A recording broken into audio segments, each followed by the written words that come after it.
Welcome to Srika cystic channel. நாம் இன்றைக்கி குழந்தைங்களுடைய மூளை வளர்ச்சி அப்புறம் அவங்களுடைய உடல் வளர்ச்சிக்கு நல்ல உதவக்கூடிய ஒரு 5 விதமான டிஷ் பார்க்கலாம். ஃபஸ்ட்டு ரெசிபி நம்ம ராகி வச்சு தாங்க பண்ண போகிறேன். அதுக்கு நான் ஃபஸ்ட்டு ஒரு உருளைக்கிழங்கு, ஒரு முட்டை நல்லா ஏற்கனவே பாயில் பண்ணி வச்சுருக்கேன். அந்த முட்டையோட மேல் தோல் வேண்டாம், நமக்கு அதோடைய கரு மட்டும் போதும். இப்போ நான் சட்டியை சூடுபடுத்தி அதில் கொஞ்சம் கடுகு போட்டு கொஞ்சம் வெங்காயம் போடுறேன். இதே 6 மாதம் இல்லைன்னா 7-8 மாதம் கொடுக்குற குழந்தைங்களுக்கு நீங்கள் வெங்காயத்தை ஸ்கிப் பண்ணிடுங்க. ஏன்னா குழந்தைங்க வெங்காயத்தை மென்று சாப்பிட மாட்டாங்க, அது அவங்களுக்கு ஈஸியாக டைஜஸ்ட் ஆகாது. அதனால் அவங்களுக்கு லூஸ் மோஷன் ஏற்பட வாய்ப்பு இருக்குது. அதனால் நம்ம வெங்காயத்தை ஸ்கிப் பண்ணிடுங்க. வெங்காயத்தை ராகியில் நிறைய புரதச்சத்து, கால்சியம், நார்ச்சத்து எல்லாமே அதிகமாக இருக்குது. அதனால் அது ரொம்ப எலும்புகளை வலுப்படுத்துறதுக்கு நல்லா உதவி பண்ணும். செரிமானத்துக்கும் ரொம்ப ஈஸியாக, அதாவது அவங்களுக்கு ஈஸியாக டைஜஸ்ட் ஆகிறதுக்கும் இது நல்லா உதவி பண்ணுது. இப்போ நான் ராகியை போட்டு ராகியை நல்லா கிளறுதேன்.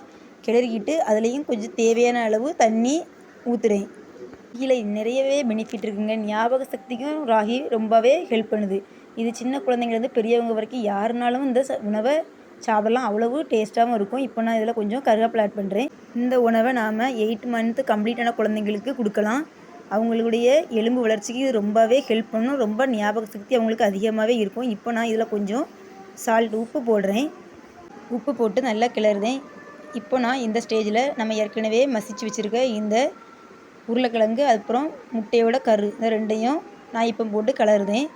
அதுக்கப்புறம் நாம் இதில் கொஞ்சம் சிகப்பவல் நான் ஏற்கனவே ஊற வச்சுருந்தேன்.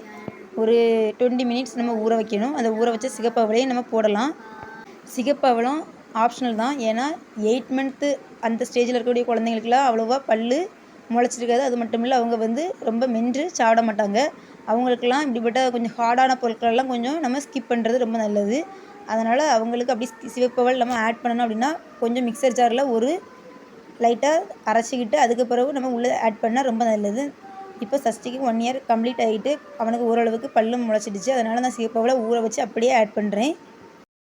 இப்போ இதை அவ்வளோத்தையும் நம்ம போட்டு இதை நம்ம நல்லா கிளறி விட்டுடலாம். ஒரு 5 மினிட்ஸ் நல்லா கிளறி நான் ஒரு திக்கான ஒரு கன்சிஸ்டன்சிக்கு வரும். அந்த ஸ்டேஜில் நாம் ஸ்டவ்வை ஆஃப் பண்ணிக்கிட்டு நம்ம ஒரு பவுலில் ட்ரான்ஸ்ஃபர் பண்ணிடலாங்க. இது ரொம்ப குழந்தைங்களுக்கு ரொம்ப ஹெல்ப்ஃபுல்லாக இருக்கும். அது மட்டும் இல்லை, குழந்தைங்க ரொம்ப விரும்பியும் சாப்பிடுவாங்க. நம்ம தனியாக அவங்களுக்கு முட்டை வேக வச்சு கொடுத்தா அவங்க அதை சாப்பிட்றது இல்லை. ஆனால் இப்படி நாம் ஏதாவது ஒரு டிஷ்ஷு கூட கலந்து கொடுக்கும்போது அவங்களுக்கு முட்டையும் அவங்க சாப்பிட்ட மாதிரி இருக்கும், அதே சமயம் இந்த சாப்பாட்டையும் சாப்பிட்ட மாதிரி இருக்கும். அதனால் ரொம்பவே அவங்களுக்கு இது ஹெல்ப்ஃபுல்லாக இருக்கும். இனிப்பு சாப்பிடாம உரைப்பு சாப்பிட்ற குழந்தைங்களுக்கும் இந்த ஃபுட் ரொம்பவே ஹெல்ப்ஃபுல்லாக இருக்கும். அந்த கண்டிப்பாக உங்கள் வீட்டில் நீங்கள் ட்ரை பண்ணி பாருங்கள். அடுத்த ரெசிபி நம்ம பார்க்கலாம். அடுத்த ரெசிபி நம்ம இன்றைக்கி சிறுபயிரை வச்சு செய்ய போகிறோங்க. சிறுபயிரையும் நான் ஒரு 2 ஸ்பூன் அரிசியை நம்ம அதாவது யூஸ்வலாக நம்ம என்ன சமையலுக்கு யூஸ் படுத்துகிறோமோ அந்த அரிசியை நான் ஒரு 30 மினிட்ஸ் ஊற வச்சுருக்கேன். அந்த 30 மினிட்ஸ் ஊற வச்சு அந்த அரிசியையும் அந்த சிறுபயிரையும் நான் இப்போ குக்கரில் ட்ரான்ஸ்ஃபர் பண்ணி அதில் ஒரு 4 பல் பூண்டு போட்டு தண்ணி, அதாவது ஒரு 2 கிளாஸ் தண்ணி விட்டு கொஞ்சம் தேவையான அளவு உப்பு போடுறேன். உப்பு போட்டு கொஞ்சம் சுக்கு போடுறேன். அதாவது சுக்கு போட்டால் அது ஈஸியாக டைஜஸ்ட் ஆகுறங்கிறதுக்காண்டி நான் சுக்கும் போடுறேன். சிறுபயிரை பற்றி உங்களுக்கு எல்லாத்துக்குமே தெரியும். அதில் ஏகப்பட்ட சத்து இருக்குது அப்படிங்கிறது. புரதச்சத்து சிறுபயிரில் நிறையாவே இருக்குது. அது மட்டும் இல்லை, செரிமானத்துக்கு ரொம்பவே உதவி பண்ணுது. அதாவது சம்மர் சீசனில் இப்போ குழந்தைங்களுக்கு ரொம்ப உடல் சூடாக இருக்கும். அந்த உடல் சூட்டு தணிக்கிற ஒரு சக்தியும் இந்த சிறுபயிரில் இருக்குங்க. இது குழந்தைங்களுக்கு ரொம்ப ஹெல்ப்ஃபுல்லாக இருக்கும். அவங்களுடைய உடல் சூட்டை குறைச்சி ஈஸியாக டைஜஸ்ட் ஆகுறதுக்கு. இப்போது நம்ம இதை ஒரு பவுலில் மாற்றிடலாம். எந்த ஃபுட்டை கொடுத்தாலுமே நாம் குழந்தைங்களுக்கு அது டைஜஸ்ட் ஆகிறது தான் ரொம்ப முக்கியம். இப்படிப்பட்ட ஃபுட்டை கொடுக்கும்போது அவங்களுக்கு ஈஸியாக டைஜஸ்ட் ஆகிரும். அடுத்த ரெசிபி நம்ம பார்த்துடலாம். அடுத்த ரெசிபி நான் பொட்டுக்கடலை செய்கிறேங்க. பொட்டுக்கடலையை நான் ஏற்கனவே ஒரு சட்டியில் போட்டு ஏற்கனவே நல்லா வறுத்து வச்சுருந்தேன். வறுத்து வச்சுருக்கத ஒரு மிக்சர் ஜாரில் போட்டு நல்லா அரைச்சிக்கிடணும். இப்போ இந்த பவுடரில் நமக்கு எந்த அளவுக்கு தேவைப்படுதோ அந்த அளவுக்கு நாம் ஒரு ஃபில்டரில் போட்டு அதை நல்லா ஃபில்டர் பண்ணிக்கிடணும் திரும்ப. ஏன்னா அதில் நிறைய கட்டிகள் இருக்கும். அந்த கட்டிகள் இல்லாமல் தான் குழந்தைங்களுக்கு கொடுக்கணும், இல்லைன்னா அது டைஜஸ்ட் ஆகாது. இப்போ நாம் இதில் தேவையான அளவு தண்ணி விட்டுடலாம். குழந்தைங்க எந்த அளவு சாப்பிடுவாங்களோ அந்தளவுக்கு பவுடர் எடுத்துகிட்டு அதில் ஒரு கிளாஸ் இல்லைன்னா 1.5 கிளாஸ் தண்ணி நம்ம ஆட் பண்ணணும். ஆட் பண்ணி நம்ம இப்போ ஸ்டவ் ஆன் பண்ணி ஸ்டவ்வில் வச்சிடலாம். பொட்டுக்கடலையிலே நிறைய சத்து இருக்குங்க. புரதச்சத்து, நார்ச்சத்து இது எல்லாமே ரொம்ப அதிகமாகவே இருக்குது. இப்போ நான் இந்த ஸ்டேஜில் 1 ஸ்பூன் நாட்டு சர்க்கரை சேர்க்கிறேன். நாட்டு சர்க்கரை ஆப்ஷனல் தான். உங்களுக்கு தேவைன்னா சேர்த்துக்கிடலாம், தேவையில்லைன்னா ஸ்கிப் பண்ணிடலாம். அதாவது 6 மாதம் அந்த ஸ்டேஜில் கொடுக்குற குழந்தைங்களுக்குலாம் நம்ம நாட்டு சர்க்கரையை கொஞ்சம் ஸ்கிப் பண்ணி அவங்களுக்கு வெறும் பொட்டுக்கடலை ரெசிபி மட்டும் பண்ணி கொடுத்தா போதும். இதில் நான் 1 ஸ்பூன் நெய்யும் ஆட் பண்ணுறேன். சஷ்டிக்கு இப்போ 1 இயர் கம்ப்ளீட் ஆகிடுச்சு. அதனால் நான் நாட்டு சர்க்கரை ஆட் பண்ணி நெய்யும் ஆட் பண்ணியிருக்கேன். இப்போ நம்ம இதை ஒரு பவுலில் மாற்றிடலாம். பொட்டுக்கடலை முடி வளர்ச்சிக்கு ரொம்பவே ஹெல்ப் பண்ணுது. இப்போ நம்ம அடுத்த ரெசிபி பார்த்துடலாம். இதுக்கு நம்ம சாப்பாட்டு அரிசி எந்த அரிசினாலும் ஒரு 30 மினிட்ஸ் நான் ஊற வச்சுருந்தேன். அந்த ஊற வச்ச அரிசியை இப்போ நான் குக்கரில் ட்ரான்ஸ்ஃபர் பண்ணி அதில் ஒரு 3 கிளாஸ் தண்ணி விட்டுருக்கேன். கொஞ்சம் பூண்டு, அதாவது ஒரு 6-7 பல் பூண்டு ஆட் பண்ணுறேன். கொஞ்சம் சீரகம் ஆட் பண்ணுறேன்.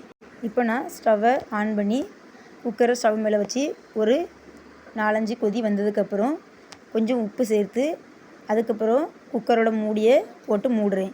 இப்போ ஒரு 7 விசில் விட்டு குக்கரை திறந்து பார்க்குறேன். நல்லா குழந்தைங்களுக்கு கொடுக்குற மாதிரி நல்லா வெந்து வந்திருக்கு. இப்போ நம்ம இதை மேஷ் பண்ணி குழந்தைங்களுக்கு கொடுக்கலாம். இது ஃபீவர் ஆன நேரத்தில், சளி பிடிக்கிற நேரத்தில், குழந்தைங்களுக்கு எப்போம்லாம் டைஜஸ்ட் ஆகிற நேரத்தில், இந்த நேரத்துலலாம் இந்த ரைஸ் போரிட்ஜ் ரொம்ப அவங்களுக்கு உதவிப்படும். அதாவது இந்த அரிசி கஞ்சி ரொம்பவே அவங்களுக்கு ஹெல்ப் பண்ணும். இது குழந்தைங்களுக்கு ஒரு நல்ல உணவு. குழந்தைங்களுக்கு எப்போ நேரமும் எந்த நேரத்துலையும் நம்ம இதை கொடுக்கலாம். காலையிலையோ நைட்டோ இல்லை எந்த நேரத்துலையும் கொடுக்கலாம். அது ஈஸியாக டைஜஸ்ட் ஆகிற ஒரு சூப்பரான ஒரு உணவு. அடுத்த ரெசிபி நம்ம பார்த்துடலாம். அடுத்த ரெசிபிக்கு நான் ஜவ்வரிசி ஒரு 5 மணி நேரம் நம்ம ஏற்கனவே ஊற வச்சுருக்கணும். ஜவ்வரிசி ஊற வச்சதை இப்போ நான் ஒரு பவுலில் போட்டு நல்லா அதை காய்க்கிறேன் ஒரு பாத்திரத்தில் போட்டு. ஜவ்வரிசிலையும் அதிகமான சத்து இருக்குது. பாஸ்பரஸ், நார் சத்து, பொட்டாசியம் இருக்குது. இது ஈஸியாக டைஜஸ்ட் ஆகும். லூஸ் மோஷன் டைமில் குழந்தைங்களுக்கு கொடுத்தா கண்ட்ரோல் ஆகுங்க. பப்பா.